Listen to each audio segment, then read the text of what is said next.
Hello guys, कैसे हो आप लोग। तो स्टार्ट कर रहे हैं विटामिन डी, है ना। फैट सोल्यूबल एक करके पढ़ेंगे। तो पहला हम स्टार्ट कर रहे हैं विटामिन डी, ठीक है। तो विटामिन डी हम पढ़ेंगे, इसका एक और नाम कॉमनली हम बोल देते हैं, कॉमनली यूज़ में कैल्सीफेरॉल, क्योंकि हम देखेंगे अभी आने वाली स्लाइड्स में कि इसका कैल्शियम के मेटाबॉलिज्म में हमारी बॉडी के अंदर कैल्शियम का प्रॉपर बैलेंस बना रहे ब्लड के अंदर, वो उसमें विटामिन डी का बहुत इंपॉर्टेंट फंक्शन है ना। विटामिन डी बहुत इंपॉर्टेंट रोल प्ले करता है। तो ये स्टेरॉयड कंपाउंड है, यानी कि फैट सोल्यूबल होगा, है ना। अगर ये फैट सोल्यूबल है, अगर ये एक फैट सोल्यूबल है तो ध्यान रखना, अगर इसको मैंने ज़्यादा इंटेक कर लिया तो ये हार्म करेगा, बिकॉज मेरी बॉडी से ये निकल नहीं पाएगा। कोई विटामिन अगर वाटर सोल्यूबल है, ज़्यादा खा लिया तो वो यूरिन के थ्रू बाहर निकल जाएगा, अगर जितना ज़्यादा खाया होगा। बट ये फैट सोल्यूबल होने की वजह से हमारी बॉडी के अंदर स्टोर रहता है, ठीक है। तो इसका जो अमाउंट है हमको बड़ा देख के खाना होता है, मतलब इसकी टॉक्सिसिटी हमें नहीं करनी बॉडी के अंदर, ठीक है। अब आता है सिंथेसिस, हमारी बॉडी में बनता कैसे है। तो स्किन की एपिथेलियम है, वहाँ पे कोलेस्ट्रॉल है 7 डिहाइड्रो कोलेस्ट्रॉल, 7 डिहाइड्रो कोलेस्ट्रॉल।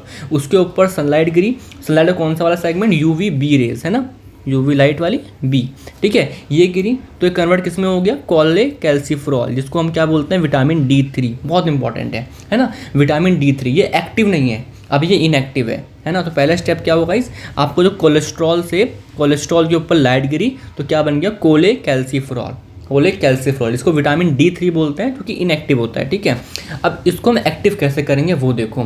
तो ये कोले कैल्सीफेरॉल जो कि स्किन में कोलेस्ट्रॉल से बना था, अब ये कहाँ जाएगा, लीवर के पास जाएगा। लीवर क्या करेगा, इसमें 25 कार्बन पे एक OH ग्रुप लगा देगा, एक OH ग्रुप लगा देगा। तो क्या बोलेंगे, 25 हाइड्रोक्सी कोले कैल्सीफेरॉल, वो तो है ही, कोले कैल्सीफेरॉल चला आ रहा है ना। 25 हाइड्रोक्सी कोले कैल्सीफेरॉल। एंजाइम का नाम क्या होगा, सिंपल, 25 हाइड्रोक्सिलेज, है ना, 25 हाइड्रोक्सिलेज। ये कहाँ बना है, ये लीवर में बना है। तो अगर आपसे क्वेश्चन आता है, MCQ वगैरह में क्वेश्चन आता है कि विटामिन डी का स्टोरेज फॉर्म क्या है, 25 हाइड्रोक्सी कोले कैल्सीफेरॉल, है ना। स्टोरेज फॉर्म, ट्रांसपोर्ट फॉर्म तो क्या है, 25 हाइड्रोक्सी कोले कैल्सीफेरॉल, लीवर में हो रहा है, ठीक है। अब ये कहाँ जाएगा, ये जाएगा लीवर की किडनी के पास गया। किडनी क्या करेगा, जैसे यहाँ पे 25 पे OH लगा था, यहाँ पे पहले वाले कार्बन पे OH लग जाएगा, है ना। तो क्या नाम हो जाएगा, 1,25, 2 OH है तो डाई हाइड्रोक्सी और कोले कैल्सीफेरॉल, है ना। तो ये एक्चुअली आपका विटामिन डी है, जो कैसा है, एक्टिव है, जो कैसा है, एक्टिव है, जो सारे काम करेगा, है ना। तो यहाँ लिखता हूँ 1,25 डाई हाइड्रोक्सी कोले कैल्सीफेरॉल, ये आपका एक्टिव फॉर्म ऑफ विटामिन है, ठीक है। कहाँ पे एक्टिव हुआ है, किडनी में एक्टिव हुआ है, ठीक है। तो एंजाइम कौन सा होगा यहाँ पे, जैसे यहाँ पे 25 पे लगा 25 हाइड्रोक्सिलेज, यहाँ पे पहले कार्बन पे तो 1 अल्फा हाइड्रोक्सिलेज, ठीक है। समझ में हमको आ रहा है। अगर मैं बात करूँ कि तुम्हारी बॉडी के अंदर हो रहा है, एक ऐसी प्लांट के अंदर में मिलता है एर्गोस्ट्रॉल, जिसके ऊपर अगर यूवी लाइट गिरेंगी तो ये कन्वर्ट हो जाता है किसमें, एर्गो कैल्सीफेरॉल में, है ना। वही स्ट्रॉल से कैल्सीफेरॉल बन रहा है, ठीक है। इसे बोलते हैं विटामिन डी। जो हम गोली वगैरह खाते हैं, कमर्शियली यूज़ करते हैं, वो यहाँ से यूज़ कर सकते हैं हम, ठीक है। अब यहाँ पे सोर्सेज देखते हैं स्टूपिड से। तो ये बहुत सस्ता चीप सोर्स क्या है हमारा, नेचुरल सनलाइट, ठीक है। बाकी हमें यहाँ से चीज़, मिल्क, बटर एंड फिश वगैरह से मिल सकता है, ठीक है ना, कोई दिक्कत नहीं है, ठीक है। अब आते हैं डेली रिक्वायरमेंट के ऊपर, क्योंकि विटामिन जब हम पढ़ते हैं तो कुछ चीज़ें पता होनी चाहिए हमको, उसका सिंथेसिस, मेटाबॉलिज्म, उसके सोर्स, उसके रिक्वायरमेंट, उसके फंक्शन, और फंक्शन के बाद उसको ज़्यादा हो गया तो क्या होगा, कम हो गया तो तब क्या होगा, है ना। बस ये 2-3-4 बातें करनी होती हैं हमको किसी विटामिन को लेके। तो ऐसे यहाँ पे डेली रिक्वायरमेंट कितनी है गाइस, 200 से 400 इंटरनेशनल यूनिट्स, है ना। एक अडल्ट को थोड़ा कम चाहिए होगा, चिल्ड्रंस में पता है यार। अभी हम देखेंगे कैल्शियम में बहुत इंपॉर्टेंट, बोन की फॉर्मेशन में बहुत इंपॉर्टेंट है। तो चिल्ड्रंस की हाइट बढ़ रही होती है, बोन की ग्रोथ हो रही होती है, तो वहाँ पे हमें ज़्यादा रिक्वायरमेंट होती है। ऐसी प्रेगनेंसी और लैक्टेशन के टाइम पे भी ज़्यादा विटामिन डी चाहिए होता है, और ओल्ड एज में भी ज़्यादा चाहिए होता है, ठीक है। तो कुछ डाटा है हल्का सा याद करना, ये हो जाएगा यार, ठीक है।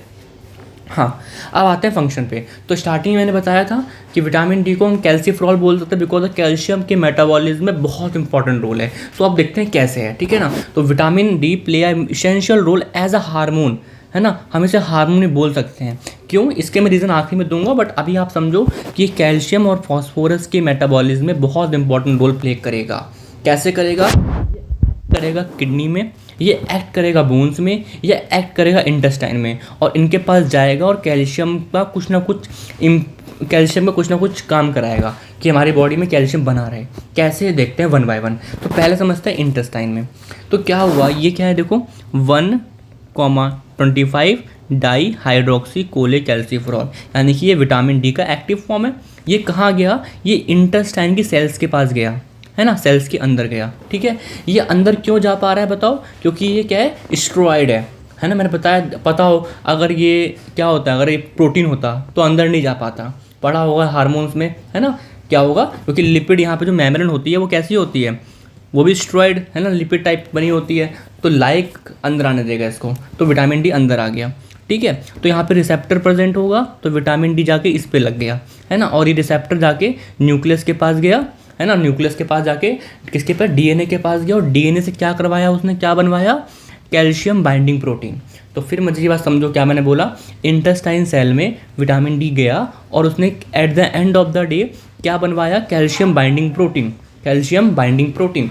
अब आप खुद सोचो, मान लो ये इंटेस्टाइन है ना, इंटेस्टाइन है, यहाँ पे कैल्शियम बाइंडिंग प्रोटीन बढ़ गए, इसका मतलब क्या है कि जो इंटेस्टाइन है कैल्शियम है, इंटेस्टाइन है जो कैल्शियम है अंदर प्रेजेंट है, वो ब्लड में और ज़्यादा आएगा, है ना। आप खुद सोचो, आपको एक जगह से दूसरी जगह पे जाना है, ठीक है, पहले एक बस थी जाने के लिए, अब क्या हुआ, 4 बस आ गई, तो ज़्यादा जा पाएंगे यार लोग, है ना। वही चीज़ यहाँ पर है कि क्या करेगा, विटामिन डी इंक्रीज करेगा कैल्शियम बाइंडिंग प्रोटीन। कैसे करेगा वो मैंने बता दिया आपको, ठीक है, which increase the absorption of calcium from lumen to the blood vessels, है ना। आगे आते हैं, अब मैं बता रहा हूँ आप लोगों को, किडनी की बात करते हैं, तो इंटेस्टाइन में कैसे कैल्शियम का लेवल बढ़ाया वो हमने देख लिया। अब आते हैं किडनी पे, किडनी में क्या होगा, वो एब्जॉर्प्शन, है ना, रीअब्जॉर्प्शन बढ़ा देगा, सिंपल है ये तो यार, है ना, increase reabsorption of calcium and phosphorus, और इनका यूरिन में एक्सक्रीशन कम कर देगा, डिक्रीज एक्सक्रीशन, तो ऐसे हो जाएगा। ठीक है, अब आते हैं बोन से, बहुत इंपॉर्टेंट है। देखो मैंने क्या बोला, ये आपकी ब्लड वेसल है ना, ये आपकी बोन है, ठीक है।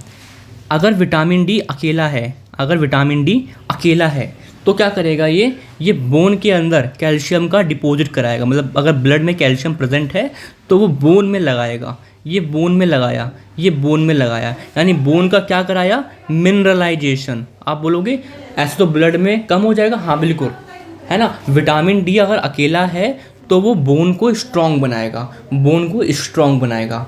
लेकिन अगर विटामिन डी है लेकिन किसके साथ में, पैराथायरॉयड हार्मोन के साथ में, पैराथायरॉयड हार्मोन के साथ में, तो ये काम उल्टा करेगा, ये कैल्शियम को वापस से ब्लड में डालेगा, बोन से निकाल के, है ना, क्या कराएगा, डीमिनरलाइजेशन, है ना, mobilization of calcium from the bone. तो देखो विटामिन डी दोनों काम करा रहा है, बोन को स्ट्रॉन्ग भी बना रहा है, बोन को कमज़ोर भी बना रहा है। स्ट्रॉन्ग कब बनाएगा, जब विटामिन डी अकेला है, तो करेगा वो क्या, बोन में कैल्शियम वगैरह इकट्ठा कराएगा ब्लड से निकाल के, अच्छी बात है, बोन स्ट्रांग हो रही है। बट विटामिन डी अगर पैराथायरॉयड के साथ है तो वहाँ पे क्या होगा, मोबिलाइजेशन कराएगा, कैल्शियम वगैरह को निकालेगा बोन से और ब्लड में डालेगा।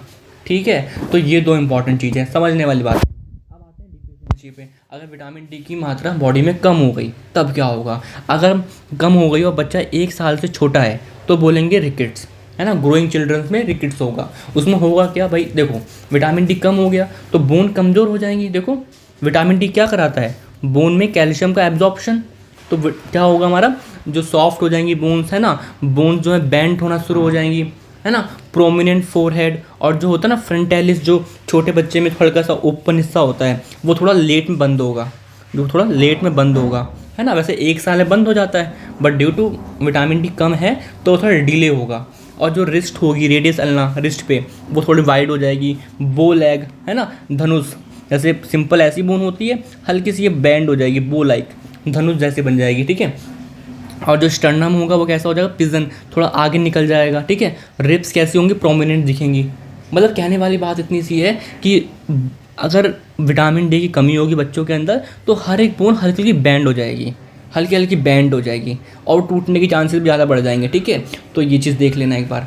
अब आते हैं यहाँ पे, अगर ये चीज़ बड़ों में होती है ना, वो तो बच्चों में था, 1 साल छोटों में, अगर ये चीज़ अडल्ट में होती है, विटामिन डी की कमी है, तो बोन्स कैसे हो जाएंगे, सॉफ्ट बोन हो जाएंगे, बिल्कुल ईजी टू फ्रैक्चर, है ना, फ्रैक्चर आराम से हो जाएंगे। ठीक है, ऑस्टियोपोरोसिस वगैरह देखने को मिलेगा फीमेल्स में। ठीक है, डिक्रीज कैल्शियम लेवल। और मैंने एक ही बताई थी आपको, जब मैंने LFT पढ़ाया था, जब मैंने बोला था कि ALP का लेवल बढ़ता है तो इसके 3 रीज़न होते हैं। पहला रीज़न क्या होगा, अगर वो वुमेन है, तो प्रेगनेंसी वाला केस आएगा, ठीक है ना, तो वो तो सिर्फ वुमेंस के लिए है, वो भी प्रेगनेंसी में, ठीक है। दूसरा क्या है, बोन में दिक्कत होगी या फिर लीवर में दिक्कत होगी ALP के राइज में, ठीक है। तो ALP कब बढ़ता है, बोन में अगर कुछ खराबी है तो ALP बढ़ जाता है, ठीक है। तो ALP बढ़ना ऐसा नहीं सिर्फ और सिर्फ लीवर में दिक्कत होगी, नहीं, ALP बढ़ रहा है तो कहीं ना कहीं आपका बोन से रिलेटेड प्रॉब्लम भी हो सकती है, ठीक है। अब यहाँ पे आते हैं थर्ड बीमारी क्या हो सकती है ना। मान लो किडनी में कुछ दिक्कत हो गई, रीनल रिकेट्स। अब आपने देखा था स्टार्टिंग वाले पेज में, ये वाला पेज देखो, यहाँ पे किडनी कितना इंपॉर्टेंट रोल कर रहा है ना विटामिन डी को बनाने में, एक्टिवेशन करने में। अगर किडनी में कुछ क्रोनिक बीमारी हो गई तो क्या विटामिन डी एक्टिव हो पाएगा, नहीं हो पाएगा, तो वहाँ पे दिक्कत आना शुरू हो जाएगी। देखो लिखा क्या है, unable to active vitamin D, है ना, क्रोनिक रीनल फेलियर में, ठीक है, तो विटामिन डी एक्टिव नहीं हो पाएगा। अब मान लो ये क्या है, विटामिन डी रेजिस्टेंट रिकेट्स, इसमें क्या होगा, डिफेक्ट इन मेटाबॉलिज्म, यानी कि आप विटामिन डी हमारी बॉडी में भले हम आर्टिफिशली, यहाँ पे क्या होगा देखो थर्ड वाले केस में विटामिन डी एक्टिव नहीं बन पा रहा, कोई बात नहीं, हम आर्टिफिशली खा लेंगे, हम आर्टिफिशियल खा लेंगे, ठीक है, बाहर से खा लेंगे, सब ठीक हो जाएगा। लेकिन यहाँ पे क्या है, विटामिन डी बॉडी में रेजिस्टेंट हो गई है ना, मतलब हमारी बॉडी में मेटाबॉलिज्म ही नहीं हो पा रहा विटामिन डी का, तो बाहर से भी अगर विटामिन डी खाओगे तो वो यूज़ नहीं हो पाएगी बॉडी के अंदर, ठीक है। रेजिस्टेंट हो गए, जैसे पढ़ा था इंसुलिन रेजिस्टेंट, कि भले इंसुलिन कितनी आप बॉडी में डालो, लेकिन एक बार सेल अगर रेजिस्टेंट हो गए इंसुलिन के तो कोई फ़र्क नहीं पड़ेगा, ठीक है।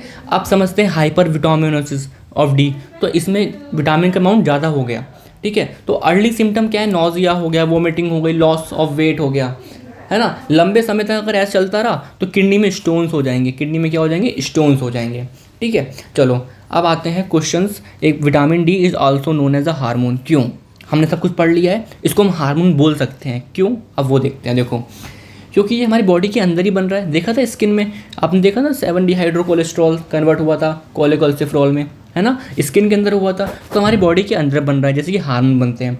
हमने देखा था कि ये जाएगा इंटेस्टाइन के पास, हमने देखा था ये जाएगा किडनी के पास, हमने देखा था ये जाएगा किसके पास, बोन्स के पास, एक पर्टिकुलर टारगेट टिश्यू ऑर्गन है उसके पास कि जहाँ जाके वो एक्ट करेगा।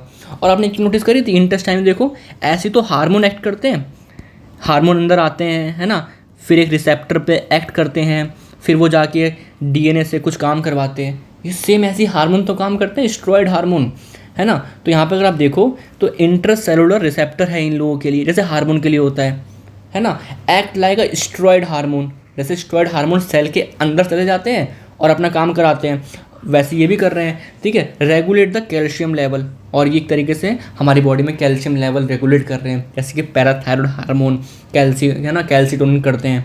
तो इस वजह से इन कुछ 4-5 रीज़न की वजह से हम विटामिन डी को हार्मोन भी बोल देते हैं, ठीक है। तो this is all about vitamin D, इससे ज़्यादा नहीं कोई पूछेगा आपसे, आसान सा विटामिन है ये, है ना। इसकी बस डेली रिक्वायरमेंट कहीं लिख लो एक जगह, बाकी आप सबको याद रहेगा, कॉन्सेप्ट है, याद रहेगा, है ना, रिक्वायरमेंट ये है, ठीक है। चलिए, थैंक यू।